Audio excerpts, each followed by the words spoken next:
ಅಖಿಲಾಂಡ ಕೋಟಿ ಬ್ರಹ್ಮಾಂಡ ನಾಯಕ ರಾಜಾದಿರಾಜ ಯೋಗಿ ರಾಜ ಪರಬ್ರಹ್ಮ ಶ್ರೀ ಸಚ್ಚಿದಾನಂದ ಸದ್ಗುರು ಸಾಯಿನಾಥ್ ಮಹಾರಾಜ್ ಕಿ ಜೈ. ಗುರುವಿನ ಪಾದಾರವಿಂದಗಳಿಗೆ ವಂದಿಸುತ್ತಾ ನಮಸ್ತೆ ಸ್ನೇಹಿತರೆ.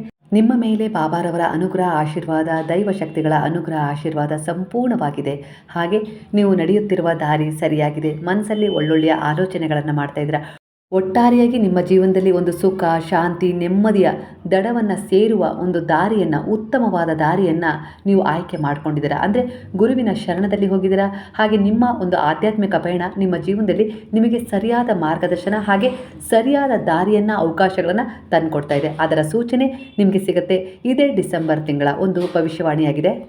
ಈ ಮಾರ್ಗಶಿರ ಮಾಸದಲ್ಲಿ ನಿಮ್ಮ ಜೀವನದಲ್ಲಿ ಯಾವೆಲ್ಲ ಒಂದು ಅತ್ಯುತ್ತಮವಾದ ಬದಲಾವಣೆಗಳು ಆಗ್ತವೆ, ಇದಕ್ಕೆ ಗುರುವು ಯಾವ ರೀತಿ ಸೂಚನೆಯನ್ನು ಕೊಡ್ತಾ ಇದ್ದಾರೆ ಅಂತ ನೋಡೋಣ. ಮೊದಲನೇದಾಗಿ ಇಲ್ಲಿ ನಿಮ್ಮ ಜೀವನಕ್ಕೆ ಒಂದು ಅತಿ ದೊಡ್ಡ ಬದಲಾವಣೆ ಬರುತ್ತೆ. ಅದರಿಂದ ನಿಮ್ಮ ಜೀವನದಲ್ಲಿ ನೀವು ಒಂದು ಒಳ್ಳೆಯ ಮಾರ್ಗವನ್ನು ಅನುಸರಿಸಿ ನೀವೇನು ಪಡ್ಕೊಳ್ಬೇಕು ಅಂತೇಳಿ ಬಹಳ ದಿನಗಳಿಂದ ಹಂಬಲಿಸ್ತಾ ಇದ್ರಲ್ಲ, ಅದನ್ನು ಪಡ್ಕೊಳ್ತೀರಾ. ಹಾಗೆ ಈ ಹುಣ್ಣಿಮೆಯಿಂದ ಅಮಾವಾಸ್ಯೆಯ ಒಳಗೆ ಒಂದು ಆಕಸ್ಮಿಕವಾಗಿ ಭಗವಂತನ ಸ್ಮರಣೆಯನ್ನು ಮಾಡಲಿಕ್ಕೆ ಒಂದು ಅವಕಾಶ ಸಿಗುತ್ತೆ. ಅಂದರೆ ನೀವು ಅವರ ಹತ್ತಿರದ ಸೇವೆಯನ್ನು ಮಾಡ್ತೀರಾ, ಹಾಗೆ ತೀರ್ಥಕ್ಷೇತ್ರಗಳಿಗೆ ಭೇಟಿ ಕೊಡ್ತೀರಾ. ಹಾಗೆ ಆ ಮಾಸದಲ್ಲಿ ಗೊತ್ತಿದ್ದೋ ಗೊತ್ತಿಲ್ಲದೇನೋ ನಿಮ್ಮಿಂದ ದೈವಿಕ ಆರಾಧನೆ ಶುರುವಾಗತ್ತೆ. ಅಂದರೆ ಆ ಯೋಗ ನಿಮಗೆ ಆ ಭಗವಂತನೇ ಕಲ್ಪಿಸಿ ಕೊಡ್ತಾ ಇದ್ದಾರೆ. ಗುರು ಮಾರ್ಗದರ್ಶನ ಅದಕ್ಕೆ ನೀಡ್ತಾ ಇದ್ದಾರೆ. ಒಟ್ಟಾರೆಯಾಗಿ ನಿಮ್ಮ ಕರ್ಮ ತುಂಬ ಡೀಪ್ ಕ್ಲೈನ್ಸಿಂಗ್ ಆಗ್ತಾ ಇದೆ. ಆ 15 ದಿನಗಳಲ್ಲಿ ನೀವು ಏನು ಅಂದ್ಕೊಂಡಿದ್ದೀರಲ್ಲ ಅದನ್ನು ಪಡ್ಕೊಳ್ಳೋಕ್ಕೆ ಈ ಹಿಂದೆ ನೀವು ಬೀಜವನ್ನು ಬಿತ್ತಿದ್ದೀರಿ, ಅದು ಸರಿಯಾದ ಸಮಯವಾಗಿದೆ. ಅಂದರೆ ಒಂದು ದೈವಿಕ ಸಮಯವಾಗಿ ನಿಮ್ಮ ಪಾಲಿಗೆ ಅತಿ ದೊಡ್ಡ ತಿರುವನ್ನು ತರ್ತಾ ಇದೆ. ಯಾವೆಲ್ಲ ರೀತಿಯಲ್ಲಿ ಒಂದು ಕೊರಗು ನಿಮ್ಮನ್ನು ಕಾಡ್ತಾ ಇದೆಯೋ ಆ ಕೊರಗು ದೂರವಾಗುತ್ತೆ. ಹಾಗಾಗಿ ಡಿಸೆಂಬರ್ ತಿಂಗಳಲ್ಲಿ ನೀವು ಬಹಳಷ್ಟು ಮ್ಯಾನಿಫೆಸ್ಟ್ ಮಾಡಬೇಕು. ಹಾಗೆ ನಿಮ್ಮ ಮನಸ್ಸಿಗೆ ಯಾವತ್ತಿಗೂ ಆಗೋದಿಲ್ಲ ಅನ್ನೋ ರೀತಿಯಲ್ಲಿ ನೀವು ವಿಚಾರಗಳನ್ನು ತುಂಬಿಸಬಾರ್ದು. ಅದು ನಿಮ್ಮ ಮೆದುಳಿಗೆ ಆ ವಿಚಾರ ರವಾನೆ ಆಗುತ್ತೆ. ಹಾಗಾಗಿ ಸೂಕ್ತ ಮನಸ್ಸು ಅದನ್ನು ಜಾಗೃತಗೊಳಿಸಿಕೊಡುತ್ತೆ. ಆ ನಿಲುವು ನಿಮ್ಮದು ಗಟ್ಟಿಯಾಗಿರಬೇಕು. ಹಾಗಾಗಿ ಸಕಾರಾತ್ಮಕವಾಗಿ ಯೋಜಿಸಬೇಕು, ತಿಳಿ ಹೇಳಬೇಕು. ನೀವು ಈಗ ನಿಮ್ಮ ತಾಯಿ ನಿಮಗೆ ದಿನಾ ಬೈತಾ ಇರ್ತಾರೆ. ಒಂದು ದಿನ ನಿಮಗೆ ಬೈಲಿಲ್ಲ ಅಂದರೆ ನೀವೇನಂತೀರಾ, ಇವತ್ತು ಯಾಕೆ ನನಗೆ ಬೈದೇ ಇಲ್ಲ ಅಂತ ಹೇಳಿ ಕೇಳ್ತೀರಾ. ಅಲ್ಲಿಗೆ ನಿಮ್ಮ ತಾಯಿಯ ಆ ಬೈಗುಳ ನಿಮಗೆ ಅಭ್ಯಾಸ ಆಗಿರುತ್ತೆ. ಎಲ್ಲೋ ಒಂದು ರೀತಿಯಲ್ಲಿ ಅವು ಹಿತವಚನಗಳ ರೀತಿಯಲ್ಲಿ ಅವ್ರು ಯಾವಾಗಲೂ ಹೇಳ್ತಾ ಇರೋ ವಿಚಾರವನ್ನು ಕೇಳಿ ಕೇಳಿ ಕೇಳಿ ನಿಮಗೆ ಅಭ್ಯಾಸ ಆಗಿರುತ್ತೆ. ಒಂದು ದಿನ ಆ ಅಭ್ಯಾಸ ತಪ್ಪೋದಾಗ, ಇಲ್ಲ ನಿಮ್ಮಮ್ಮ ಯಾವುದೋ ಊರಿಗೆ ಹೋದಾಗ ನಿಮ್ಗೆ ಏನೋ ಒಂದು ರೀತಿಯ ಕಳ್ಕೊಂಡ ಭಾವನೆ ಅನಿಸ್ಲಿಕ್ಕೆ ಶುರುವಾಗುತ್ತೆ ಅಲ್ವಾ. ಕೆಲವೊಂದು ಸಾರಿ ನೀವು ಅಂದು ಬಿಡ್ತೀರಾ, ಅಮ್ಮ ಇವತ್ತು ಯಾಕೆ ನೀವು ನನಗೇನೂ ಬೈದೇ ಇಲ್ಲಲ್ಲ ಅಂಥೇಳಿ ಕೇಳ್ತೀರಾ ಅಲ್ವಾ. ಅದೇ ರೀತಿ ನೀವು ನಿಮ್ಮ ಮನಸ್ಸಿಗೆ, ಅಂದರೆ ನಿಮ್ಮ ಒಂದು ಮೆದುಳಿಗೆ ದಿನನಿತ್ಯ ಒಂದು ಸಂದೇಶವನ್ನು ಕಳಿಸ್ಬೇಕು ದೃಢವಾದ ವಿಶ್ವಾಸದೊಂದಿಗೆ. ಆ ಸಂದೇಶವೇ ಮ್ಯಾನಿಫೆಸ್ಟ್ ಆಗುತ್ತೆ ಅನ್ನೋ ರೀತಿಯಲ್ಲಿ ಬರ್ತದೆ. ಅಂದರೆ ನೀವು ವಿಶ್ವಾಸದಿಂದ ಅದಕ್ಕೆ ಹೇಳಿದ ವಿಚಾರವನ್ನು ಅದು ಸಾಕಾರಗೊಳಿಸಿಕೊಡುತ್ತೆ. ಇದು ಒಂದು ಆಧ್ಯಾತ್ಮಿಕ ಪ್ರಕ್ರಿಯೆ. ವೈಜ್ಞಾನಿಕವಾಗಿಯೂ ಇದಕ್ಕೆ ಸಾಕಷ್ಟು ಉದಾಹರಣೆಗಳು ಸಿಗ್ತವೆ ಸ್ನೇಹಿತರೆ, ನೋಡಲಿಕ್ಕೆ ಹೋದರೆ. ಹಾಗಾಗಿ ಈ ಸಮಯದಲ್ಲಿ ಇದರ ಅಗತ್ಯ ನಿಮಗಿದೆ. ಈ 15 ದಿನಗಳಲ್ಲಿ ನೀವೇನು ಅಂದ್ಕೊಂಡಿದ್ದೀರೋ ಅದನ್ನು ಕಾರ್ಯಗತ ಮಾಡ್ಕೊಳ್ಳೋಕ್ಕೆ ಇದು ಒಂದು ಒಳ್ಳೆಯ ಸುವರ್ಣ ಅವಕಾಶ. ಒಂದು ಯೋಗ ಬಂದಿದೆ ನಿಮಗೆ. ಖಂಡಿತವಾಗಿಯೂ ಆ ಯೋಗವನ್ನು ನೀವು ಪಡ್ಕೊಳ್ಳಿ, ಅದರ ಸದುಪಯೋಗವನ್ನು ಪಡ್ಕೊಳ್ಳಿ ಅನ್ನೋ ರೀತಿಯಲ್ಲಿ ಇಲ್ಲಿ ಗುರುವು ನಿಮಗೆ ಸೂಚನೆಯನ್ನು ಕೊಡ್ತಿದ್ದಾರೆ. ಹಾಗಾಗಿ ಈ 15 ದಿನ ಅಂದರೆ ಆ ಹುಣ್ಣಿಮೆಯಿಂದ ಅಮಾವಾಸ್ಯೆಯ ಒಳಗೆ ನೀವು ಭಗವಂತನ ಒಂದು ಆಧ್ಯಾತ್ಮಿಕ ಪಯಣದಲ್ಲಿ ಇನ್ನೂ ದೃಢವಾದ ವಿಶ್ವಾಸವನ್ನು ಇಟ್ಟು ಶರಣಾಗಬೇಕು. ಒಳ್ಳೆಯದನ್ನೇ ಬಯಸಬೇಕು, ಒಳ್ಳೆಯದನ್ನೇ ಮಾಡಬೇಕು. ಒಳ್ಳೆಯ ವಿಚಾರಗಳತ್ತ ನಿಮ್ಮ ಗಮನ ಕೇಂದ್ರೀಕರಿಸಿದಾಗ ಅಲ್ಲಿ ನಿಮಗೆ ಒಂದು ಉನ್ನತವಾದದ್ದು ಸಿಗುತ್ತೆ ಅನ್ನುವ ಸೂಚನೆಯನ್ನು ಇಲ್ಲಿ ಬಾಬಾ ನಿಮಗೆ ಕೊಡ್ತಾ ಇದ್ದಾರೆ. ಅಂದರೆ ಮಾರ್ಗದರ್ಶನ ನೀಡ್ತಾ ಇದ್ದಾರೆ. ಮುಂದೆ ಹೋಗು, ನಿನ್ನ ಜೊತೆಗಿದ್ದೀನಿ, ಯಾವುದೇ ಕಾರಣಕ್ಕೂ ನಾನು ಕೈ ಬಿಡೋದಿಲ್ಲ, ನಿನ್ನ ಪ್ರಯತ್ನ ವ್ಯರ್ಥ ಆಗಲಿಕ್ಕೂ ನಾನು ಬಿಡೋದಿಲ್ಲ. ನಿನಗೆ ಯಾವ ರೀತಿ ನಿನ್ನ ಆಸೆ ಆಕಾಂಕ್ಷೆಗಳನ್ನು, ಕೆಲಸ ಕಾರ್ಯಗಳನ್ನು ಒಂದು ಒಳ್ಳೆಯ ರೀತಿಯಲ್ಲಿ ದಡ ಸೇರಿಸಬೇಕು ಅನ್ನುವ ಮಾರ್ಗದರ್ಶನವನ್ನು ನಾನೇ ಮಾಡ್ತಾ ಇದ್ದೀನಿ, ನಿನಗೆ ಸಹಾಯ ಮಾಡ್ತಾ ಇದ್ದೀನಿ. ನಿನ್ನ ಪ್ರತಿ ಪ್ರಾರ್ಥನೆಯನ್ನು ನಾನು ಕೇಳಿಸ್ಕೊಳ್ತಾ ಇದ್ದೀನಿ. ಯಾವತ್ತಿಗೂ ನಿನ್ನ ಜೀವನ ವ್ಯರ್ಥ ಆಗಲಿಕ್ಕೆ ಬಿಡೋದಿಲ್ಲ. ಅದೊಂದು ಸಾರ್ಥಕತೆಯ ದಡವನ್ನು ಸೇರಿಸಲಿಕ್ಕೆ ನಾನೆಲ್ಲ ಸಿದ್ಧತೆಯನ್ನು ಮಾಡ್ತಾ ಇದ್ದೀನಿ ಅನ್ನೋ ರೀತಿಯಲ್ಲಿ ಇಲ್ಲಿ ಬಾಬಾ ನಿಮ್ಮ ಒಂದು ಪ್ರಾರ್ಥನೆಗೆ ಒಂದು ಆಶೀರ್ವಾದವನ್ನು, ಅಂದರೆ ಒಂದು ಬ್ಲೆಸ್ಸಿಂಗನ್ನು ಕೊಡ್ತಾ ಇದ್ದಾರೆ. ಈ ಸಮಯದಲ್ಲಿ ನಿಮ್ಮ ಪ್ರಾರ್ಥನೆ ಅದೇ ಆಗಿತ್ತು. ಹಾಗಾಗಿ ನಿಮ್ಮ ಎನರ್ಜಿಗೆ ಈ ಎನರ್ಜಿ ಕನೆಕ್ಟ್ ಆಗಿದೆ ಸ್ನೇಹಿತರೆ. ಎಂದಿನಂತೆ ಇದು ಒಂದು ಟೈಮ್ಲೆಸ್ ಜನರಲ್ ರೀಡಿಂಗ್ ಆಗಿರುತ್ತೆ. ಹಾಗೆ ಇದು ಕನೆಕ್ಟಿವ್ ಎನರ್ಜಿಯಲ್ಲಿರುತ್ತೆ. ಯಾವ ಸಮಯದ ಎನರ್ಜಿಯ ಪ್ರಕಾರ ನೀವು ಈ ರೀಡಿಂಗ್ನ ನೋಡ್ತಾ ಹೋಗ್ತೀರೋ ಖಂಡಿತವಾಗಿಯೂ ನಿಮ್ಮ ಎನರ್ಜಿ ಈ ಎನರ್ಜಿಗೆ ಕನೆಕ್ಟ್ ಆಗುತ್ತೆ. ಹಾಗಾಗಿ ಸಾಯಿರಾಮ್ ಅಂತೇಳಿ ಬಾಬಾರವರನ್ನ ಸ್ಮರಣೆ ಮಾಡಿಕೊಂಡು ರೀಡಿಂಗ್ ನೋಡಿ. ಹಾಗೆ ನಿಮ್ಮ ಇಷ್ಟ ದೇವತೆಗಳನ್ನು ಕೂಡ ಸ್ಮರಣೆ ಮಾಡಿಕೊಂಡು ರೀಡಿಂಗ್ನ ನೋಡಿ. ಅವರ ಅನುಗ್ರಹ ಆಶೀರ್ವಾದ ಕೂಡ ನಿಮಗೆ ಇಲ್ಲಿ ಸಿಗ್ತಾ ಹೋಗುತ್ತೆ. ನೀವು ಮಾಡ್ತಾ ಇರುವ ಸತ್ಕಾರ್ಯಗಳಿಗೆ ಫಲ ಸಿಗುವ ಸಮಯ ಆಗಿದೆ. ಅಂದರೆ ಒಂದು ಪ್ರಾಣಿ ಪಕ್ಷಿಗಳಿಗೆ ಸೇವೆ ಮಾಡಿದ್ದೀರಾ, ನಿಸ್ಸಹಾಯಕರಿಗೆ ಸೇವೆ ಮಾಡಿದ್ದೀರಾ, ಒಂದು ಎಲೆಮರೆ ಕಾಯಿಯಾಗಿ ನೀವು ಸೇವೆ ಮಾಡಿದ್ದೀರಾ. ಅಂದರೆ ಪ್ರದರ್ಶನಕ್ಕೆ ಆ ಸೇವೆಯನ್ನು ಇಟ್ಟಿಲ್ಲ. ನಿಮಗೆ ಕೈಲಾದಷ್ಟು ನೀವು ಯಾರಿಗೂ ಕಾಣದಂತೆ, ಅದನ್ನು ನಿಮಗೆ ಮನಸ್ಸಿಗೂ ಕೂಡ ಹೇಳದಂತೆ ನೀವು ಒಂದು ರೀತಿಯಲ್ಲಿ ಗೌಪ್ಯವಾಗಿ ಸಹಾಯ ಮಾಡಿದ್ದೀರಾ. ಅದು ಒಂದು ಬಹುದೊಡ್ಡ ತಿರುವಾಗಿ ಒಂದು ಒಳ್ಳೆಯ ಒಂದು ವಿಚಾರವಾಗಿ, ಶುಭ ವಾರ್ತೆಯಾಗಿ, ಉಡುಗೊರೆಯಾಗಿ ನಿಮ್ಮ ಬಳಿ ಬರಲಿ ಬರ್ತಾ ಇದೆ. ಯಾಕಂದರೆ ಈ ವಿಚಾರಕ್ಕೆ ಬಾಬಾ ಪ್ರಸನ್ನರಾಗಿದ್ದಾರೆ. ಹಾಗಾಗಿ ಗುರುಬಲ ಈ ಸಮಯದಲ್ಲಿ ಹೆಚ್ಚಾಗಿದೆ. ಯಾವುದೇ ರೀತಿ ಒಂದು ದೋಷಗಳು, ಕಾಡಾಟಗಳು, ಕೆಲವು ಗ್ರಹಗಳು ಕೊಡಲಿಕ್ಕೆ ಬಂದರೂ ಕೂಡ ಗುರುಬಲ ಇರೋದ್ರಿಂದ ಅವು ಅಲ್ಲಿ ಕ್ಷೀಣಿಸ್ತವೆ, ಅಂದರೆ ತಮ್ಮ ಶಕ್ತಿಯನ್ನು ಕಳ್ಕೊಳ್ತೇವೆ. ಯಾಕಂದರೆ ಗುರುವಿನ ಮಾರ್ಗದರ್ಶನದಲ್ಲಿ ನೀವೀಗ ಸತ್ಕಾರ್ಯಗಳನ್ನು ಮಾಡಿದಿರಾ, ಪುಣ್ಯವನ್ನು ವೃದ್ಧಿ ಮಾಡ್ಕೊಂಡಿದ್ದೀರಾ, ದೋಷಗಳನ್ನು ಕಳ್ಕೊಳ್ಳುವ ದಾರಿಯನ್ನು ಅರಸಿ ಸಾಕ್ತಾ ಇದ್ದೀರಾ. ಹಾಗಾಗಿ ಇಲ್ಲಿ ಅವರೂ ಕೂಡ ಸ್ತಬ್ಧವಾಗಿ ನಿಲ್ಲಬೇಕು, ಅಷ್ಟರ ಮಟ್ಟಿಗೆ ಗುರು ನಿಮಗೆ ಬಲವನ್ನು ಕೊಟ್ಟಿದ್ದಾರೆ. ಅಂದರೆ ಅವ್ರು ಹೇಳ್ತಾ ಇದ್ದಾರೆ, ಇಲ್ಲಿ ನಿಮಗೆ ಅರ್ಥ ಆಗೋಲ್ಲ ಅಂತೇಳಿ ವಿಸ್ತರಿಸ್ತಾ ಇದ್ದೀನಿ. ಅಂದರೆ ನಾನು ನನ್ನನ್ನು ನಂಬಿದ ಶಿಷ್ಯರನ್ನು ಎಲ್ಲ ರೀತಿಲೂ ಒಂದು ದೋಷ ಮುಕ್ತ ಮಾಡಿದ್ದೀನಿ, ಅವರಿಂದ ಸತ್ಕಾರ್ಯಗಳನ್ನು ಮಾಡಿಸುವ ಮೂಲಕ ಆಧ್ಯಾತ್ಮಿಕ ಪಯಣದಲ್ಲಿ ಅವರು ಸಾಗುವಂತೆ ಮಾಡಿದ್ದೀನಿ. ಹಾಗಾಗಿ ಅವರ ದಾರಿ ಸರಿಯಾದದ್ದಾಗಿದೆ, ಸರಿಯಾದ ದಾರಿಯನ್ನು ಆಯ್ಕೆ ಮಾಡಿಕೊಟ್ಟಿದ್ದಾರೆ. ಮನಸ್ಸಲ್ಲಿ ಒಂದು ಒಳ್ಳೆಯ ಭಾವನಾತ್ಮಕ ಉದ್ದೇಶಗಳೊಂದಿಗೆ ಅವರು ಒಳ್ಳೆಯ ಕರ್ಮವನ್ನು ತಮ್ಮ ಜೀವನದಲ್ಲಿ ಮಾಡ್ತಾ ಇದ್ದಾರೆ. ಹಾಗಾಗಿ ನಿಮ್ಮ ಒಂದು ಕುದೃಷ್ಟಿಯನ್ನು ನೀವು ತಗ್ಗಿಸಲೇಬೇಕು. ಅಂದರೆ ನೀವು ನಿಮ್ಮ ಕೆಲಸವನ್ನು ಮಾಡಲೇಬೇಕು, ಇಲ್ಲ ಅಂತಲ್ಲ. ಆದರೆ ಒಂದು ಏನು ಕೊಡಬೇಕು ಅಂತ ಇದ್ದೀರಲ್ಲ, ಆ ಒಂದು ಪೆಟ್ಟು ಅದು ಸ್ವಲ್ಪ ನಿಧಾನವಾಗಿರಲಿ ಅನ್ನೋ ರೀತಿಲಿ, ಅಂದರೆ ಬೀಳಿಸಲೇಬೇಕು, ಅವರನ್ನು ಮಣ್ಣಾಗಿಸಲೇಬೇಕು ಅಂತೇಳಿ ನೀವು ಕರ್ಮಕ್ಕನುಸಾರವಾಗಿ ಅದರ ಫಲವನ್ನು ಕೊಡಲಿಕ್ಕೆ ಬಂದರೆ ಖಂಡಿತ ಆ ಥರ ಮಾಡೋಕ್ಕಾಗೋದಿಲ್ಲ. ಯಾಕಂದರೆ ನನ್ನ ಶಿಷ್ಯ ಈಗ ಸತ್ಕಾರ್ಯ ಕೆಳಗಡೆ ಗಮನ ಕೊಟ್ಟು ಪುಣ್ಯವನ್ನು ವೃದ್ಧಿ ಮಾಡ್ಕೊಂಡಿದ್ದಾನೆ. ಹಾಗಾಗಿ ಒಂದು ಸಣ್ಣದಾಗಿ ಏನಾದರೂ ಒಂದು ಎಚ್ಚರಿಕೆಯ ಸೂಚನೆಯನ್ನು ಕೊಟ್ಟು ನೀವು ಹಿಂದೆ ಸರಿಬೇಕು ಅನ್ನೋ ರೀತಿಲಿ ಆ ಗ್ರಹಗಳನ್ನು ಎಚ್ಚರಿಸ್ತಾ ಇದ್ದಾರೆ ಅನ್ನೋ ರೀತಿಲಿ. ಅಂದರೆ ನಿಮ್ಮ ಪರವಾಗಿ ಯಾರೇ ಆಗಲಿ, ಅದು ನಿಮ್ಮ ಶತ್ರುಗಳೇ ಆಗಿರಲಿ, ಒಂದು ಕೆಟ್ಟ ದೃಷ್ಟಿ ಆಗಿರಲಿ, ಯಾರೇ ಆಗಲಿ ನಿಮ್ಮ ಬಗ್ಗೆ ಒಂದು ಕುದೃಷ್ಟಿಯನ್ನು ಹಾಕಲಿಕ್ಕೆ ಪ್ರಯತ್ನ ಪಡ್ತಾ ಇದ್ದಾರೆ ಅಂದರೆ ಗುರು ಅವರ ನೇರ ದೃಷ್ಟಿ ಅವರ ಮೇಲೆ ಹಾಕಿ ಅವರನ್ನು ತಡೆದು ನಿಲ್ಲಿಸಿದ್ದಾರೆ. ಅಂದರೆ ಅಲ್ಲಿಗೆ ನೀವು ಈ ಸಮಯದಲ್ಲಿ ಗುರುವಿನ ಆಶ್ರಯದಲ್ಲಿದ್ದೀರಾ, ಗುರುವಿನ ಫಲ ನಿಮಗೆ ಹೆಚ್ಚಾಗಿದೆ ಅಂತ ಬರ್ತಾ ಇದೆ. ಹಾಗಾಗಿ ನಿಮ್ಮನ್ನು ಇಷ್ಟಕ್ಕೆ ಅಂತೇಳಿ ಸೀಮಿತಗಳು, ಹಾಗಾಗಿ ಇಲ್ಲಿ ನಿಮ್ಮನ್ನು ಇಷ್ಟಕ್ಕೆ ನನ್ನಿಂದ ಆಗೋದಿಲ್ಲ ಅನ್ನೋ ರೀತಿಯಲ್ಲಿ ನಿಮ್ಮ ಇಚ್ಛೆಗಳನ್ನು, ನಿಮ್ಮ ಕನಸುಗಳನ್ನು ಸೀಮಿತಗೊಳಿಸ್ಕೊಳ್ಬೇಡಿ. ದೊಡ್ಡ ದೊಡ್ಡ ಒಂದು ಉನ್ನತವಾದ ಕನಸುಗಳನ್ನು ಕಾಣಿ, ಅದಕ್ಕೋಸ್ಕರ ಪ್ರಾಮಾಣಿಕ ಪ್ರಯತ್ನವನ್ನು ಮಾಡಿ. ಯಾಕಂದರೆ ಈ ಸಮಯ ದೈವಿಕ ಸಮಯ ಆಗಿದೆ. ಹಾಗಾಗಿ ನೀವು ಏನು ಯೋಚಿಸ್ತಾ ಇದ್ದೀರೋ ಆ ಉನ್ನತವಾದ ಪಥದತ್ತ ನಿಮ್ಮನ್ನು ಸಾಗಿಸುತ್ತೆ. ಆ ರೀತಿ ಗುರುಬಲ ಈ ಸಮಯದಲ್ಲಿ ನಿಮ್ಮ ಜೊತೆಗಿದೆ ಅನ್ನೋ ರೀತಿಯಲ್ಲಿ ಬರ್ತಾ ಇದೆ. ಈ 15 ದಿನಗಳಲ್ಲಿ ನೀವು ಮಾಡುವ ಸತ್ಕಾರ್ಯಗಳು ನಿಮ್ಮ ಜೀವನದಲ್ಲಿ ನೀವು ಇಷ್ಟು ದಿನ ನಿರೀಕ್ಷಣೆ ಮಾಡಿರಲಿಲ್ಲ, ಇಲ್ಲಾಂದ್ರೆ ನನಗೆ ಸಿಗೋದೇ ಇಲ್ಲ ಅಂತೇಳಿ ಬಿಟ್ಬಿಟ್ಟಿದ್ರಿ, ಆ ಘಟನೆಗಳು ಘಟಿಸ್ತವೆ, ಆ ವಿಚಾರಗಳು ಸಿಗ್ತವೆ. ಕೆಲವರ ಎನರ್ಜಿಯ ಪ್ರಕಾರ ನಿಮ್ಮಲ್ಲಿ ಉತ್ತಮವಾದ ಮಾತುಕತೆ ಹಾಗೆ ಸಂಯಮದ ಗುಣ ಹೆಚ್ಚಾಗಿದೆ. ಹಿರಿಯರಿಗೆ ಗೌರವವನ್ನು ಕೊಡ್ತಾ ಇದ್ದೀರಾ, ತಂದೆ ತಾಯಿಯ ಒಂದು ಕಾಳಜಿಯನ್ನು ಅರ್ಥ ಮಾಡ್ಕೊಂಡಿದ್ದೀರಾ. ಅಂದರೆ ಯಾವುದೇ ಒಂದು ಶುಭ ಯೋಗ ನಿಮ್ಮ ಜೀವನದಲ್ಲಿ ಉಂಟಾಗಬೇಕು, ಅದು ಮದುವೆ ಆಗಿರ್ಬೋದು, ಮಕ್ಕಳಾಗಿರ್ಬೋದು, ಕೆಲಸ ಆಗಿರ್ಬೋದು, ಇನ್ಯಾವುದೇ ರೀತಿಯ ಒಂದು ವಿಚಾರಗಳು ನಿಮ್ಮ ಜೀವನದಲ್ಲಿ ಕನಸುಗಳ ಮೂಲಕ ನೀವೇನು ಈಡೇರಿಸ್ಕೊಳ್ಬೇಕು ಅಂತ ಇದ್ದೀರಲ್ಲ, ಅದಕ್ಕೆ ಗುರುಬಲ ಇದೆ. ಹಾಗಾಗಿ ನಿಮ್ಮ ಈ ಒಂದು ವರ್ತನೆಗಳು, ಈಗಿನ ವರ್ತನೆಗಳು ನಿಮ್ಮ ತಂದೆ ತಾಯಿಯ ಆಶೀರ್ವಾದವನ್ನು ನೇರವಾಗಿ ನಿಮ್ಮ ಮೇಲೆ ಕರುಣಿಸಿದೆ. ಅಂದರೆ ಅವರ ಬ್ಲೆಸ್ಸಿಂಗ್ ಈಗ ಅಡೆತಡೆ ಇಲ್ಲದೆ ನಿಮಗೆ ಸಿಗ್ತಾ ಇದ್ದಾವೆ. ಹಾಗಾಗಿ ಎಲ್ಲಿಗಾದರೂ ಹೋಗುವ ಮೊದಲು ನಿಮ್ಮ ತಂದೆ ತಾಯಿಯನ್ನು ನೀವು ಸ್ಮರಣೆ ಮಾಡಿಕೊಳ್ಳೇಬೇಕು. ಅವರು ಎದುರಿಗಿದ್ರೆ ಅವರ ಪಾದ ಮುಟ್ಟಿ ನಮಸ್ಕಾರ ಮಾಡಿ ಹೋಗಲೇಬೇಕು ಅನ್ನೋ ರೀತಿಯಲ್ಲಿ ಬರ್ತಾ ಇದೆ. ದೊಡ್ಡವರಾಗಿದ್ದೀವಿ, ಒಂಥರ ಅಂಜಿಕೆ ಸ್ವಭಾವ, ಇಲ್ಲ ತಲೆ ತಗ್ಗಿಸ್ಬಾರ್ದು ಅನ್ನೋ ರೀತಿಯಲ್ಲಿ ಏನು ಅಂದ್ಕೊಳ್ಬಾರ್ದು. ನೀವು ಎಷ್ಟೇ ದೊಡ್ಡವರಾದರೂ ತಂದೆ ತಾಯಿಗೆ ನೀವು ಮಕ್ಕಳು ಅನ್ನೋ ವಿಚಾರವನ್ನು ಮರಿಬೇಡಿ. ಹಾಗಾಗಿ ನೀವು ಅವರ ಆಶೀರ್ವಾದವನ್ನು ತೆಗೆದುಕೊಂಡು ಹೋಗಬೇಕು ಅನ್ನೋ ರೀತಿಯಲ್ಲಿ ಬರ್ತದೆ.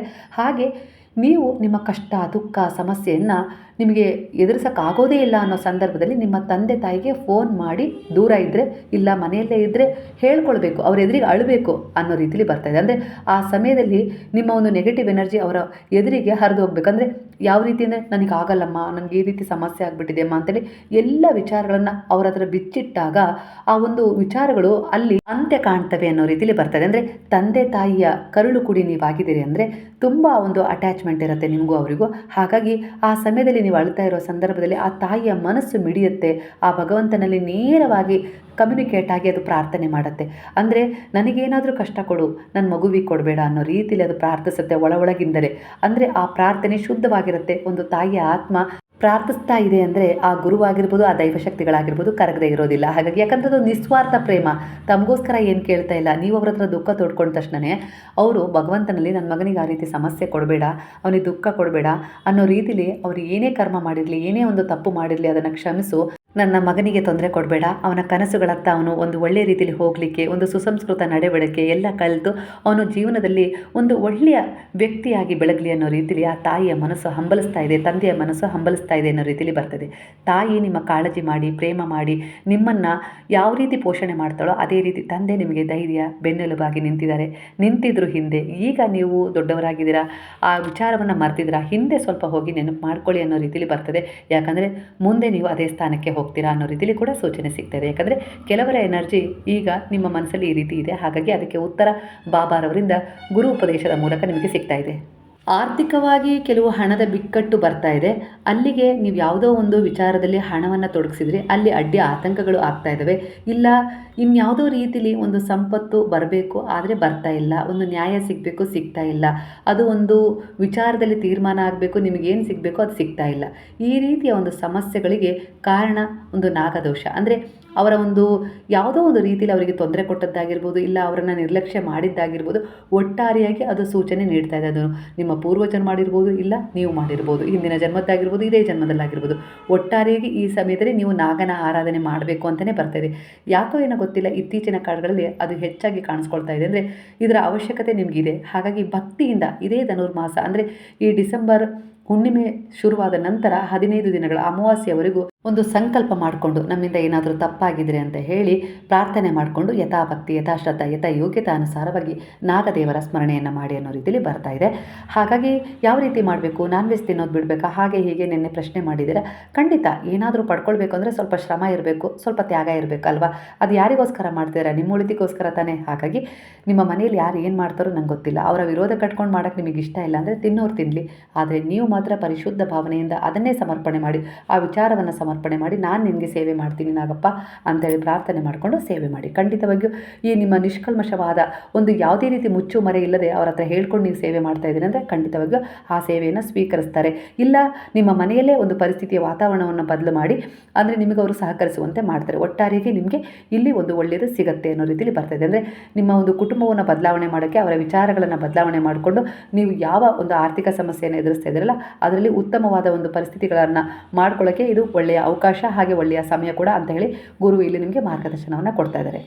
ಹಾಗಾಗಿ ನೀವು ಇಲ್ಲಿ ಹೆಚ್ಚು ಹೆಚ್ಚು ಗುರುವಿನ ಆರಾಧನೆ ಮಾಡಿ. ಅಂದರೆ ಅವರಿಗೆ ಪರಿಪೂರ್ಣವಾಗಿ ಶರಣಾಗ್ತಾ ಹೋದರೆ ನಿಮ್ಮ ಜೀವನಕ್ಕೆ ಏನು ಬೇಕು, ಏನು ಬರಬಾರ್ದು, ಯಾವ ವಿಚಾರದಲ್ಲಿ ಅಂತರವನ್ನು ಕಾಯ್ಕೊಳ್ಬೇಕು, ಹಾಗೆ ಎಷ್ಟರ ಮಟ್ಟಿಗೆ ನೀವು ಜೀವನದಲ್ಲಿ ಒಂದು ಒಳ್ಳೆಯದರ ಕಡೆ ಹೋಗಬೇಕು, ಎಲ್ಲವನ್ನು ಆ ಗುರುವು ಒಂದು ದಿನಚರಿಯ ಮೂಲಕ ನಿಮಗೆ ತಿಳಿಸಿಕೊಡ್ತಾರೆ ಅನ್ನೋ ರೀತಿಯಲ್ಲಿ ಬರ್ತದೆ. ಅಂದರೆ ನೀವು ಅವರ ಶರಣದಲ್ಲಿದ್ದೀರಾ ಅಂದರೆ ಇವತ್ತು ನೀವು ಅವರಲ್ಲಿ ಶರಣಾಗಿಸಿದ ವಿಚಾರ ನಾಳೆ ನಿಮ್ಮ ದಿನಚರಿಯಾಗಿರುತ್ತೆ. ಆ ರೀತಿ ಅವರು ನಿಮಗೆ ಎಲ್ಲ ರೀತಿಯಲ್ಲೂ ಸಹಾಯ ಮಾಡ್ತಾರೆ ಅನ್ನೋ ರೀತಿಯಲ್ಲಿ ಇಲ್ಲಿ ವಿಚಾರ ರೆಸನೆಂಟ್ ಆಗ್ತದೆ. ನೀವು ಎಷ್ಟು ಅವರಲ್ಲಿ ದೃಢವಾದ ವಿಶ್ವಾಸವಿಟ್ಟು ಸಾಕ್ತಿರೋ ನೀವು ನಡೀತಾ ಇರುವ ದಾರಿ ಒಂದು ಸುಗಮವಾಗ್ತಾ ಹೋಗುತ್ತೆ, ಸ್ವಚ್ಛವಾಗ್ತಾ ಹೋಗುತ್ತೆ.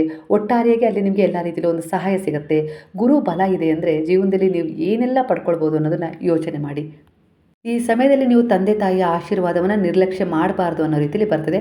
ಉತ್ತಮರ ಮಾರ್ಗದರ್ಶನ ಈ ಸಮಯದಲ್ಲಿ ಅನೇಕ ನಕಾರಾತ್ಮಕತೆಯ ದೃಷ್ಟಿಯಿಂದ ಇಲ್ಲ ದೋಷದಿಂದ ನಿಮ್ಮನ್ನು ಕಾಪಾಡುತ್ತೆ ಅನ್ನೋ ರೀತಿ ಬರ್ತದೆ. ಹಾಗಾಗಿ ಬಾಬಾರವರ ಉದಿಯ ಸೇವನೆ ಹಾಗೆ ಉದಿಯ ಧಾರಣೆ ಮಾಡಿ, ಇದು ನಿಮ್ಮನ್ನು ದೈಹಿಕವಾಗಿ ಹಾಗೆ ಮಾನಸಿಕವಾಗಿ ಸದೃಢವಾಗಿಡುತ್ತೆ. ಹಾಗೆ ನಿಮ್ಮ ಜೀವನದಲ್ಲಿರುವ ಒಂದು ನಕಾರಾತ್ಮಕತೆಯ ಒಂದು ದೃಷ್ಟಿಕೋನವನ್ನು ದೂರ ಮಾಡುತ್ತೆ.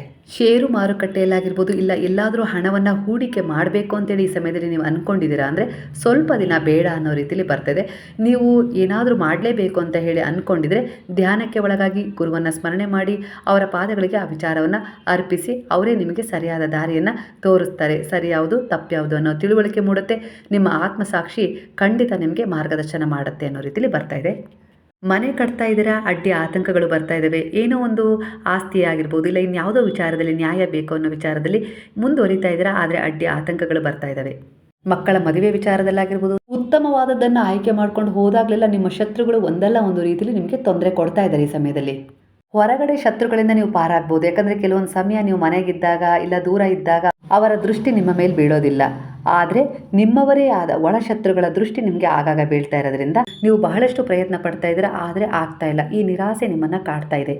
ಕೋರ್ಟು ಕಚೇರಿಯನ್ನು ಅಲ್ದು ಸಾಕಾಗಿ ಹೋಗ್ಬಿಟ್ಟಿದ್ರಿ, ಯಾವಾಗಪ್ಪ ಇದರ ಅಂತ್ಯ ಅನ್ನೋ ರೀತಿಲಿ ದೇವರನ್ನು ಪ್ರಾರ್ಥನೆ ಮಾಡ್ತಾ ಇದ್ದಾರೆ. ಇಲ್ಲಿ ನಿಮಗೆ ಬಾಬಾರವರು ಒಂದು ಸೂಚನೆಯನ್ನು ಕೊಡ್ತಾ ಇದ್ದಾರೆ. ಅಂದರೆ ಕಾಲ ಭೈರವನ ಮಂದಿರಕ್ಕೆ ಹೋಗಿ ಅನ್ನೋ ರೀತಿಲಿ ಈ ಸಮಯದಲ್ಲಿ ಅಂದರೆ ಕೆಲವೊಂದು ಸಾರಿ ಸೌಮ್ಯ ಸ್ವಭಾವದವರಿಗೆ ನಾವು ಬುದ್ಧಿ ಹೇಳ್ಬೋದು, ಆದರೆ ಕ್ಷುದ್ರವಾದ ಒಂದು ವಿಚಾರವನ್ನು ಇಟ್ಕೊಂಡು ಮನಸ್ಸಲ್ಲಿ ಹಾಗೆ ಸಾಧಿಸ್ತಾ ಹೊರಗೆ ಒಳ್ಳೆ ರೀತಿಯಲ್ಲಿ ಮಾತಾಡ್ತಾ ನಿಮ್ಮವರೇ ನಿಮಗೆ ತೊಂದರೆ ಕೊಡ್ತಾ ಇದ್ದಾರಲ್ಲ, ಅವರ ವಿರುದ್ಧ ನೀವು ಸೌಮ್ಯವಾಗಿ ವರ್ತಿಸಲಿಕ್ಕೆ ಸಾಧ್ಯ ಇಲ್ಲ. ಅಂದರೆ ಸೌಮ್ಯ ಹೋರಾಟ ಇಲ್ಲಿ ಸಲ್ಲೋದಿಲ್ಲ. ಹಾಗಂತ ನೀವು ರೌದ್ರಾವತಾರವನ್ನು ತಾಳಬೇಕು ಅಂತ ಏನಿಲ್ಲ, ನೀವು ಅಂತಹ ದೇವತೆಗಳ ಶರಣಕ್ಕೆ ಹೋಗಬೇಕು ಅಂತೇಳಿ ಇಲ್ಲಿ ಗುರುವು ಸೂಚನೆ ಕೊಡ್ತಾ ಇದ್ದಾರೆ.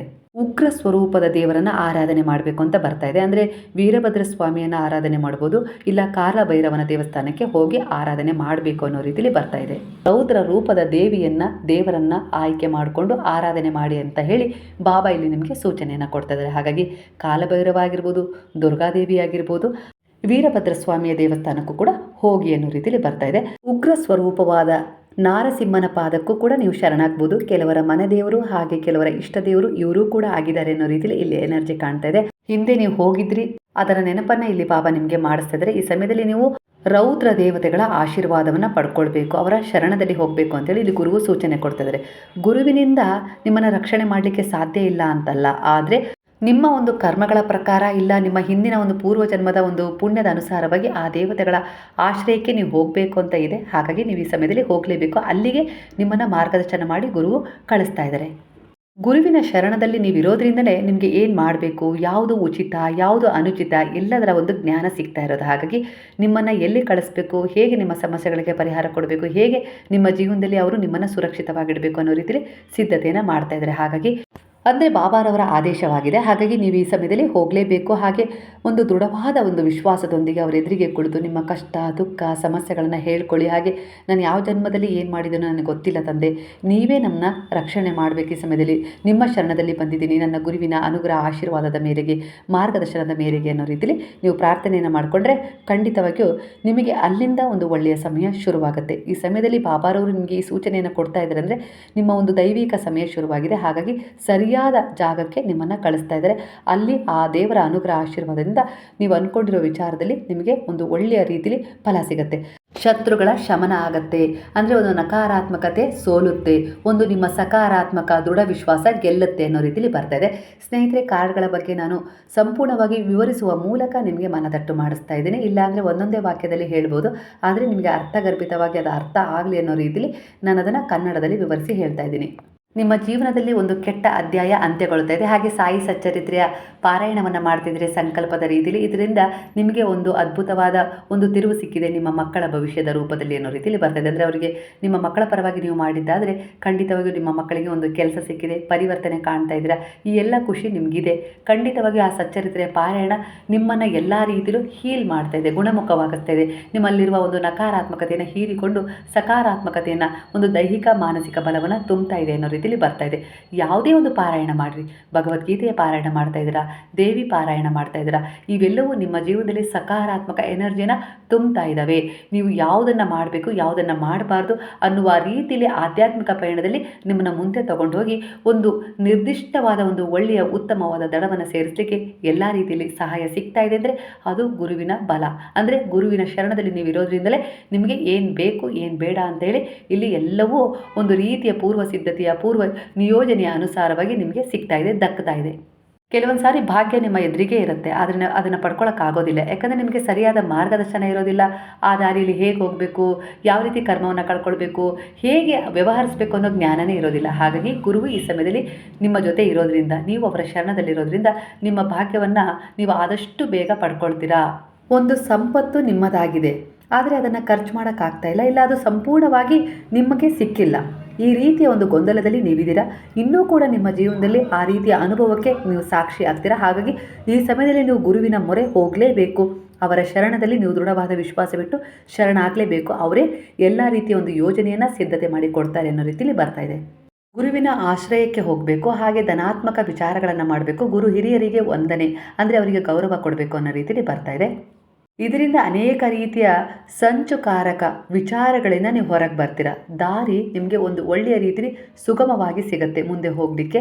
ಆ ರೀತಿ ಹಾನಿಕಾರಕ ಜನರಿಂದ ವಿಚಾರಗಳಿಂದ ನೀವು ಸುರಕ್ಷಿತವಾಗಿರ್ತೀರಾ ಅನ್ನೋ ರೀತಿಯಲ್ಲಿ ಕೂಡ ಬರ್ತಾ ಇದೆ.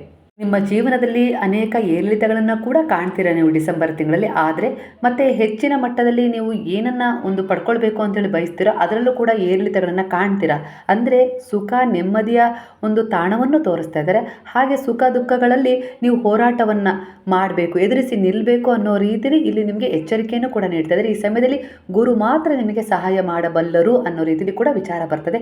ಹಾಗಾಗಿ ನೀವು ಅವರಲ್ಲೇ ಹೆಚ್ಚು ದೃಢವಾದ ವಿಶ್ವಾಸವಿಟ್ಟು ಶರಣಾಗಿ ಅವರೇ ನಿಮಗೆ ಎಲ್ಲಿ ಹೋಗಬೇಕು, ಏನು ಬರಬೇಕು, ಏನು ಮಾಡಬಾರ್ದು ಎಲ್ಲವನ್ನು ನಿಮಗೆ ಯೋಜಿಸಿ ಸಿದ್ಧತೆ ಮಾಡಿ ಮಾರ್ಗದರ್ಶನ ಮಾಡ್ತಾ ಹೋಗ್ತಾರೆ. ಗುರುವಿನ ಬಲದ ಜೊತೆಗೆ ಈ ಸಮಯದಲ್ಲಿ ನಿಮ್ಮ ಪಿತೃಗಳ ಆಶೀರ್ವಾದ ಕೂಡ ಇದೆ. ಯಾಕಂದರೆ ನೀವೀಗ ಅವರಿಗೂ ಕೂಡ ಒಂದು ಕೃತಜ್ಞತೆಯನ್ನು ಸಲ್ಲಿಸುವ ಒಂದು ಮನೋಭಾವವನ್ನು ಹೊಂದಿದ್ದೀರಾ. ಹಾಗಾಗಿ ಅವರ ಆಶೀರ್ವಾದ ಈಗ ನಿಮಗೆ ಸಂಪೂರ್ಣವಾಗಿ ಸಿಗ್ತಾ ಇದೆ, ನಿಮ್ಮ ಬೆಂಬಲಕ್ಕೆ ನಿಂತಿದೆ. ಕೆಲವರ ಎನರ್ಜಿ ಪ್ರಕಾರ ತಂದೆಯ ಅಸಮಾಧಾನಕ್ಕೆ ನೀವು ಕಾರಣರಾಗಬೇಡ್ರಿ. ಅಂದರೆ ಅವರಿಗೆ ತಿರುಗಿಸಿ ಮಾತಾಡೋದಾಗಿರ್ಬೋದು, ಅವರ ಮನಸ್ಸಿಗೆ ನೋವು ಕೊಡೋದಾಗಿರ್ಬೋದು ಮಾಡಬಾರದು. ಇಲ್ಲ ಅಂದರೆ ನೀವು ಅನೇಕ ರೀತಿಯ ಒಂದು ಸಮಸ್ಯೆಗಳಿಗೆ ಸಿಕ್ಕಾಕೊಳ್ಳುವ ಒಂದು ಪರಿಸ್ಥಿತಿ ಎದುರಾಗುತ್ತೆ ಅನ್ನೋ ರೀತಿಯಲ್ಲಿ ಇದು ಗುರುವು ಎಚ್ಚರಿಸ್ತಾ ಇದ್ದಾರೆ. ನಿಮ್ಮ ತಂದೆ ಏನೇ ಮಾತಾಡಿದರೂ ಕೂಡ ನೀವೇ ಸಂಯಮದಿಂದ ವರ್ತಿಸಿ ಅನ್ನೋ ರೀತಿಯಲ್ಲಿ ಬರ್ತಾ ಇದೆ. ನಿಮ್ಮ ಉದ್ಯೋಗದಿಂದಲೇ ನಿಮ್ಮ ಆರ್ಥಿಕ ಪರಿಸ್ಥಿತಿ ಸುಧಾರಿಸುತ್ತೆ ಅನ್ನೋ ರೀತಿಯಲ್ಲೂ ಕೂಡ ಇಲ್ಲಿ ಕಾಣಿಸ್ತಾ ಇದೆ. ಹಾಗಾಗಿ ನಿಮ್ಮ ಬುದ್ಧಿವಂತಿಕೆಯಿಂದ ಕಾರ್ಯನಿರ್ವಹಿಸಿ, ನಿಷ್ಠೆಯಿಂದ ಕೆಲಸ ಮಾಡಿ. ಖಂಡಿತವಾಗ ಆ ನಿಷ್ಠೆ, ನಿಮ್ಮ ಪ್ರಾಮಾಣಿಕತೆ ನಿಮ್ಮನ್ನು ಕೈ ಹಿಡಿಯುತ್ತೆ. ಅಂದರೆ ನೀವು ಕೆಲಸ ಮಾಡುವ ಜಾಗದಲ್ಲಿ ನಿಮ್ಮನ್ನು ಅವರು ಗುರುತಿಸ್ತಾ ಇದ್ದರೂ ಭಗವಂತ ಮೇಲೆ ಗುರುತಿಸ್ತಾ ಇದ್ದಾರೆ. ಹಾಗಾಗಿ ನಿಮಗೆ ಬಹಳ ಒಂದು ಗೌರವ, ಹಾಗೆ ನಿಮ್ಮ ಒಂದು ಜಾಗಕ್ಕೆ ಸುರಕ್ಷತೆ ಸಿಗುತ್ತೆ ಅನ್ನೋ ರೀತಿಯಲ್ಲೂ ಕೂಡ ಇಲ್ಲಿ ಬರ್ತಾ ಇದೆ. ಟ್ರಾನ್ಸ್ಫರ್ ಆಗ್ಬೋದು, ಇಲ್ಲ ಸ್ಯಾಲ್ರಿ ಹೆಚ್ಚಾಗ್ಬೋದು. ಒಟ್ಟಾರೆಯಾಗಿ ಇದನ್ನು ನೀವು ನಿರೀಕ್ಷೆ ಮಾಡ್ಬೋದು. ಈ ಡಿಸೆಂಬರ್ ತಿಂಗಳು ಅಂದರೆ ಈ ವರ್ಷದ ಕೊನೆ ನಿಮ್ಮ ಒಂದು ಬುದ್ಧಿವಂತಿಕೆ, ಹಾಗೆ ನಿಷ್ಠೆ, ಹಾಗೆ ನಿಮ್ಮ ಒಂದು ಸಂಯಮಕ್ಕೆ ತಕ್ಕ ಹಾಗೆ ಒಂದು ಲಾಭವನ್ನು ತಂದುಕೊಡುತ್ತೆ.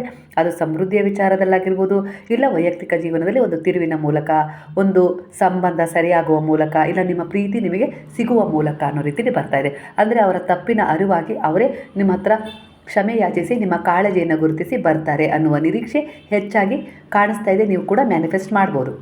ನಿಮ್ಮ ಬುದ್ಧಿವಂತಿಕೆಯಿಂದ, ನಿಮ್ಮ ಒಂದು ಧೈರ್ಯದಿಂದ, ಆತ್ಮವಿಶ್ವಾಸದಿಂದ ನಿಮ್ಮ ಪ್ರತಿಭೆಯನ್ನು ಹೊರಗೆ ಹಾಕಿ ಅದರಿಂದ ಆರ್ಥಿಕ ಪರಿಸ್ಥಿತಿಯನ್ನು ಸುಧಾರಿಸ್ಕೊಳ್ಬೋದು. ಅಂದರೆ ನಿಮ್ಮ ಒಂದು ಜಾಣ್ಮೆ ನಿಮಗೆ ಇಲ್ಲಿ ಒಂದು ಒಳ್ಳೆಯ ಬೆಲೆಯನ್ನು ತಂದುಕೊಡುತ್ತೆ. ಹಾಗಾಗಿ ನೀವೇನು ಅಂದ್ಕೊಂಡಿದ್ರೋ ಆ ಸಾಧನೆಯತ್ತ ಮುಂದುವರಿರಿ. ಇದು ಒಳ್ಳೆಯ ಸಮಯ ಆಗಿದೆ. ಈ ವರ್ಷದ ಕೊನೆ ನಿಮಗೆ ಒಂದು ಒಳ್ಳೆಯ ಆರಂಭವನ್ನು ಮಾಡಿಸಿ ಹೋಗ್ತಾ ಇದೆ. ಹಾಗಾಗಿ ಅದರ ಮೇಲೆ ವಿಶ್ವಾಸ ಇಡಿ. ಆಂತರಿಕವಾಗಿ ನಿಮ್ಮ ಶತ್ರುಗಳನ್ನು ನೀವು ಗೆಲ್ತೀರ. ಅಂದರೆ ಒಳಗಡೆ ಏನು ಯುದ್ಧ ಹೋರಾಟ ನಡೀತಾ ಇದೆಯಲ್ಲ, ದುರ್ಬಲತೆಯ ವಿಚಾರದಲ್ಲಿ, ಇಲ್ಲ ನನ್ನಿಂದ ಆಗೋದಿಲ್ಲ ಅನ್ನೋ ವಿಚಾರದಲ್ಲಿ, ಒಂದು ನಕಾರಾತ್ಮಕತೆಯ ವಿಚಾರದಲ್ಲಿ, ಇಲ್ಲ ಒಂದು ಅನಾರೋಗ್ಯದ ವಿಚಾರದಲ್ಲಿ, ಅದರಲ್ಲೂ ಕೂಡ ಜಯ ನಿಮ್ಮ ಪರವಾಗಿ ಆಗುತ್ತೆ. ನೀವೇ ಗೆಲ್ತೀರಾ ಅನ್ನೋ ರೀತಿಯಲ್ಲಿ ಬರ್ತದೆ. ಹಾಗೆ ಭೌತಿಕವಾಗಿ ಯಾರೆಲ್ಲ ಶತ್ರುಗಳಿದಾರೋ ಅವರ ನಾಶ ಕೂಡ ಆಗುತ್ತೆ, ಅವರ ವಿರುದ್ಧ ಜಯ ನಿಮಗೆ ಆಗುತ್ತೆ ಅನ್ನೋ ರೀತಿಯಲ್ಲಿ ಬರ್ತದೆ. ಈ ಡಿಸೆಂಬರ್ ತಿಂಗಳು ನಿಮ್ಮ ಜೀವನದಲ್ಲಿ ಒಂದು ಭಾಗ್ಯವನ್ನು ಕರುಣಿಸಿ ನಿಮಗೆ ಹೊಸ ಒಂದು ವರ್ಷಕ್ಕೆ ಕಾಲಿಡುವ ಭಾಗ್ಯವನ್ನು ತರ್ತಾ ಇದೆ. ಈಗ ಎದುರಿಗೆ ಬರ್ತಾ ಇರುವ ಹುಣ್ಣಿಮೆ ನಿಮ್ಮ ತಾಯಿ ಮತ್ತು ನಿಮ್ಮ ಹೆಂಡತಿಯನ್ನು ಸೂಚಿಸ್ತಾ ಇದೆ. ಹಾಗಾಗಿ ನೀವು ಅವರಿಗೆ ಗೌರವ ಕೊಡಬೇಕು. ತಾಯಿಯ ಒಂದು ಕಾಳಜಿಯನ್ನು, ಪ್ರೇಮವನ್ನು ಅರ್ಥ ಮಾಡ್ಕೊಳ್ಬೇಕು. ಅವರು ಯಾವುದೇ ರೀತಿಯಲ್ಲಿ ನಿಮ್ಗೆ ಏನೋ ಅಂತಿದ್ದಾರೆ ಅಂದರೆ ಒಳ ಮನಸ್ಸು ಯಾವುದೇ ಕಾರಣಕ್ಕೂ ಹೆತ್ತ ಕರಳಿಗೆ ಶಾಪ ಹಾಕೋದಿಲ್ಲ. ಹಾಕಿದರೂ ಕೂಡ ಅದು ಒಳ್ಳೆಯ ಫಲವಾಗಿ ಪರಿಣಮಿಸುತ್ತೆ ಅನ್ನೋ ರೀತಿಯಲ್ಲಿ ಬರ್ತದೆ. ಹಾಗಾಗಿ ಅವರನ್ನು ತುಂಬ ಚೆನ್ನಾಗಿ ನೋಡ್ಕೊಳ್ಬೇಕು. ಹೆಂಡತಿಯನ್ನು ಕೂಡ ಕಾಳಜಿ ಮಾಡಬೇಕು. ಅವಳ ಪ್ರೇಮವನ್ನು ಕೂಡ ನೀವು ಅರ್ಥ ಮಾಡ್ಕೊಳ್ಬೇಕು ಅನ್ನೋ ರೀತಿಯಲ್ಲಿ ಇಲ್ಲಿ ವಿಚಾರ ಬರ್ತದೆ. ಇದರಿಂದ ನಿಮ್ಮ ಜೀವನದಲ್ಲಿ ಬಹುದೊಡ್ಡ ತಿರುವನ್ನು ನೀವು ಪಡ್ಕೊಳ್ತೀರಾ ಅನ್ನೋ ರೀತಿಯಲ್ಲಿ ನೀವು ಅಂದ್ಕೊಳ್ಬೋದು, ಅವರಿಂದ ನನಗೇನಾಗುತ್ತೆ ಅಂತೇಳಿ. ಖಂಡಿತ ಹಾಗೆ ಅಂದ್ಕೊಳ್ಬೇಡಿ. ಯಾಕಂದರೆ ನೀವು ಕೊಡುವ ಒಂದು ಗೌರವ, ಬೆಲೆ, ಹಾಗೆ ಮನೆಯಲ್ಲಿ ನಿಮ್ಮ ತಾಯಿಯನ್ನು, ಹೆಂಡತಿಯನ್ನು ಯಾವ ರೀತಿ ಇಟ್ಕೊಳ್ತೀರೋ ಅದು ನಿಮ್ಮ ಹೆಣ್ಣು ಮಕ್ಕಳನ್ನಾಗಿರ್ಬೋದು, ಅದರ ಮೇಲೆ ನಿಮಗೆ ಹೊರಗಡೆ ಗೌರವ ಸಿಗುತ್ತೆ. ಹಾಗೆ ನಿಮ್ಮ ಜೀವನದಲ್ಲಿ ಒಂದು ಗೆಲುವನ್ನು ಪಡ್ಕೊಳ್ಳೋಕ್ಕೆ ಅವರು ತುಂಬ ಒಳಗಿಂದ ಒಳಗೆ ಶ್ರಮಿಸ್ತಾರೆ ಅನ್ನೋ ರೀತಿಯಲ್ಲಿ ಬರ್ತದೆ. ಅವರ ಸಹಾಯ ನಿಮಗೆ ಭೌತಿಕವಾಗಿ ಸಿಗದೇ ಇರ್ಬೋದು, ಆದರೆ ಅವರ ಸಹಾಯ ಭೌತಿಕವಾಗೂ ಸಿಗತ್ತೆ ನಿಮಗೆ. ಅವರು ನಿಮ್ಮನ್ನು ಕಾಳಜಿ ಮಾಡ್ತಾರೆ, ಯಾವೆಲ್ಲ ರೀತಿಯಲ್ಲಿ ಮನೆ ಕೆಲಸ ಮಾಡಿ ನಿಮಗೆ ಒಂದು ರೀತಿಯಲ್ಲಿ ಸಹಾಯ ಮಾಡ್ತಾರೆ. ಆದರೂ ಕೂಡ ಅವರು ಸಮರ್ಪಣೆ ಆಗಿದ್ದಾರಲ್ವ, ಆದರೂ ಕೂಡ ಅವರು ಆಂತರಿಕವಾಗಿಯೂ ನಿಮ್ಮ ಒಂದು ಯಶಸ್ಸನ್ನು, ಹಾಗೆ ನಿಮಗೆ ಒಂದು ಒಳ್ಳೆಯದಾಗಬೇಕು ಅಂತೇಳಿ ಬಯಸ್ತಾ ಇರ್ತಾರೆ. ಹಾಗಾಗಿ ಈ ಕಾಳಜಿಯನ್ನು ಅರ್ಥ ಮಾಡ್ಕೊಳ್ಳಿ, ಅವರಿಗೆ ಗೌರವ ಕೊಡಿ. ಅವರು ಒಂದು ಮಾತು ಅಂದ್ರೂ ಕೂಡ ಒಂದು ಒಳ್ಳೆಯದಕ್ಕೆ ಅಂದಿರ್ತಾರೆ ಅನ್ನೋ ರೀತಿಯಲ್ಲಿ ನೀವು ಅರ್ಥ ಮಾಡಿಕೊಂಡು ಸಂಯಮದಿಂದ ವರ್ತಿಸಿದರೆ ಖಂಡಿತವಾಗಿಯೂ ನೀವು ತುಂಬ ದೊಡ್ಡ ಬದಲಾವಣೆಗೆ ಸಾಕ್ಷಿ ಆಗ್ತೀರಾ. ನಿಮ್ಮ ಜೀವನದಲ್ಲಿ ಬಹುದೊಡ್ಡ ಒಂದು ತಿರುವು ಸಿಗುತ್ತೆ. ಅದರಿಂದ ನೀವು ತುಂಬ ಅಂದರೆ ತುಂಬ ಖುಷಿ ಆಗ್ತೀರಾ. ಆ ರೀತಿಯ ಉಡುಗೊರೆ ಸಿಗುತ್ತೆ, ಆ ರೀತಿ ಶುಭ ಫಲಗಳು ಎದುರಾಗ್ತವೆ. ನಿಮ್ಮ ಮನೆಯಲ್ಲಿ ಶುಭ ಕಾರ್ಯಗಳು ಕೂಡ ಆದಷ್ಟು ಬೇಗ ಜರುಗ್ತವೆ.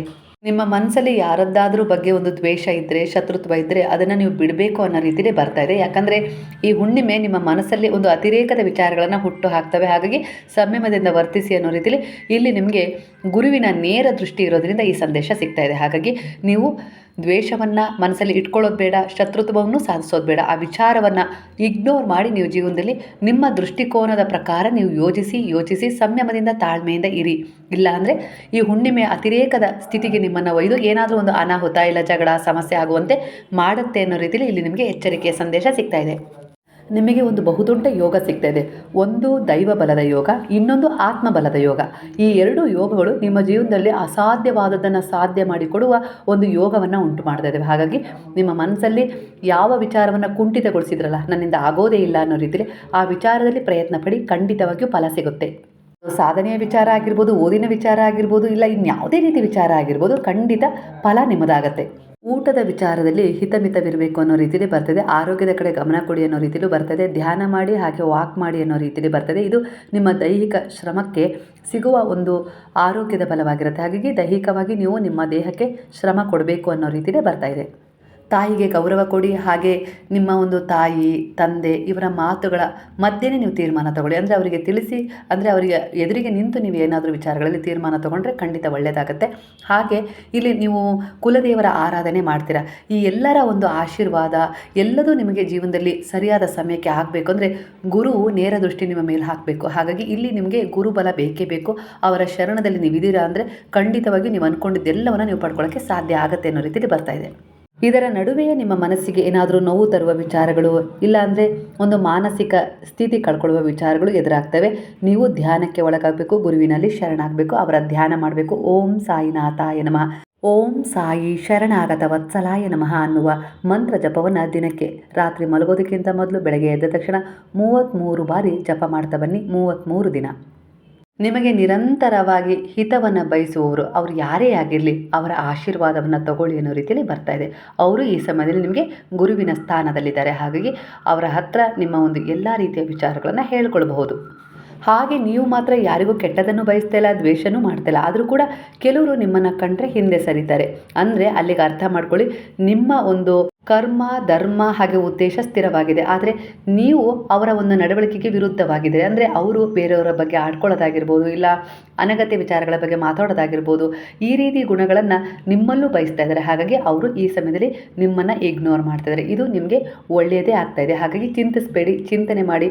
ಒಳ್ಳೆಯ ಒಂದು ನಿಮಗೆ ಅರ್ಹರಾದ ಮಿತ್ರರು ನಿಮಗೆ ಸಿಗ್ತಾರೆ ಭವಿಷ್ಯದಲ್ಲಿ ಅನ್ನೋ ರೀತಿಯಲ್ಲಿ ಬಾಬಾ ಸೂಚನೆಯನ್ನು ಕೊಡ್ತಾರೆ. ಅಲ್ಲಿವರೆಗೂ ಬಾಬಾರವರೇ ನಿಮಗೆ ಗೆಳೆಯನಾಗಿ ಇರ್ತೀನಿ ಅನ್ನೋ ರೀತಿಯಲ್ಲಿ ಭರವಸೆಯನ್ನು ಕೂಡ ಕೊಡ್ತಾ ಇದ್ದಾರೆ. ಸ್ನೇಹಿತರೆ, ಇವತ್ತಿನ ಮಾಹಿತಿ, ಇವತ್ತಿನ ಸಾಯಿ ಟ್ಯಾರೋ ರೀಡಿಂಗ್ ಮಾಹಿತಿ ನಿಮ್ಮ ಜೀವನಕ್ಕೆ ಹತ್ತಿರವಾದರೆ ಈ ಡಿಸೆಂಬರ್ ತಿಂಗಳಲ್ಲಿ ಇದು ನಿಮ್ಮ ಜೀವನದಲ್ಲಿ ಘಟಿಸುತ್ತೆ, ಭವಿಷ್ಯವಾಣಿಯಾಗಿದೆ ಅನ್ನೋ ರೀತಿಯಲ್ಲಿ ಬರ್ತಾ ಇದೆ. ಟ್ಯಾರೋ ರೀಡಿಂಗ್ ಮೂಲಕ ಇದು ಒಂದು ಸೂಚನೆಯಾಗಿರುತ್ತೆ. ಅಂದರೆ ಅದೇ ಆಗತ್ತೆ ಅಂತ ಇಲ್ಲ. ಯಾಕಂದರೆ ಇದು ಒಂದು ಜನರಲ್ ರೀಡಿಂಗ್ ಆಗಿರೋದ್ರಿಂದ ಯಾರ್ಯಾರಿಗೆ ಸಂಬಂಧಪಡುತ್ತೋ ಅವರ ಬೇರೆ ವಿಚಾರದಲ್ಲಿ ಅದು ನಡೆಯುತ್ತೆ. ಒಂದು ಒಳ್ಳೆಯದನ್ನು ಮ್ಯಾನಿಫೆಸ್ಟ್ ಮಾಡಿ, ಒಳ್ಳೆಯ ವಿಚಾರಗಳನ್ನು ಮೂಡಿಸ್ಕೊಳ್ಳಿ. ತಂದೆ ತಾಯಿಯನ್ನು ಸ್ಮರಣೆ ಮಾಡಿ, ಗುರು ಹಿರಿಯರಲ್ಲಿ, ನಿಮಗೆ ಹಿತ ಬಯಸೋರಲ್ಲಿ, ನಿಮಗೆ ಉನ್ನತವಾದದ್ದನ್ನೇ ಬಯಸೋರಲ್ಲಿ, ಅಂದರೆ ನಿಮಗೆ ಏನೇ ಆಗಲಿ ಅದು ಒಳ್ಳೆಯದೇ ಆಗಬೇಕು ಅಂತೇಳಿ ಶುದ್ಧವಾದ ನಿಷ್ಕಲ್ಮಶ ಭಾವದ ಒಳ್ಳೆಯ ಮನಸ್ಥಿತಿಯಿಂದ ಹಾರೈಸ್ತಾರಲ್ಲ, ಬ್ಲೆಸ್ಸಿಂಗ್ ಮಾಡ್ತಾರಲ್ಲ, ಅವರನ್ನು ಆಗಾಗ ಸ್ಮರಣೆ ಮಾಡ್ಕೊಳ್ಳಿ. ಖಂಡಿತವಾಗಿಯೂ ಅವರ ಒಂದು ಬ್ಲೆಸ್ಸಿಂಗ್ ನಿಮ್ಮ ಜೊತೆ ಸದಾ ಇರುತ್ತೆ. ಅದು ನಿಮ್ಮ ಜೀವನದಲ್ಲಿ ನೀವು ಮುಂದೆ ಹೋಗಿ ಒಂದು ಉತ್ತಮವಾದದ್ದನ್ನು ಪಡ್ಕೊಳ್ಳೋಕ್ಕೆ ಸಹಾಯ ಮಾಡುತ್ತೆ. ಹಾಗೆ ಕೆಟ್ಟದನ್ನು ದೂರ ಮಾಡ್ಕೊಳ್ಳೋಕ್ಕೂ ಕೂಡ ಅದು ನಿಮಗೆ ಒಂದಲ್ಲ ಒಂದು ರೀತಿಯಲ್ಲಿ ಕಾರಣೀಭೂತವಾಗುತ್ತೆ ಅನ್ನೋ ರೀತಿಯಲ್ಲಿ ಬರ್ತಾ ಇದೆ. ಸ್ನೇಹಿತರೆ, ಇವತ್ತಿನ ಮಾಹಿತಿ ನಿಮಗೆ ಇಷ್ಟ ಆಗಿದೆ ಅಂತೆಲ್ಲ ಅಂದ್ಕೊಳ್ತೀನಿ. ಬಾಬಾರವರ ಸಂದೇಶ ನಿಮ್ಮ ಜೀವನಕ್ಕೆ ಹತ್ತಿರವಾಗಿದೆ ಅನ್ನೋದಾದರೆ ಕೃತಜ್ಞತಾ ಭಾವದಿಂದ ಆ ಗುರುವಿಗೆ ಸಾಯಿರಾಮ್ ಅಂತೇಳಿ ಕಮೆಂಟ್ ಮಾಡೋದನ್ನು ಮರಿಬೇಡಿ. ಹಾಗಾದರೆ ಎಲ್ಲರೂ ಸೇರಿ ಹೇಳೋಣವಾ? ಹರೇ ರಾಮ ರಾಮ ರಾಮ ಹರೇ ಹರೇ, ಹರೇ ಕೃಷ್ಣ ಕೃಷ್ಣ ಕೃಷ್ಣ ಹರೇ ಹರೇ, ಹರೇ ಸಾಯಿ ಸಾಯಿ ಸಾಯಿ ಹರೇ ಹರೇ, ಹರೇ ಬಾಬಾ ಬಾಬಾ ಬಾಬಾ ಹರೇ ಹರೇ, ಹರೇ ದತ್ತ ದತ್ತ ದತ್ತ ಹರೇ ಹರೇ.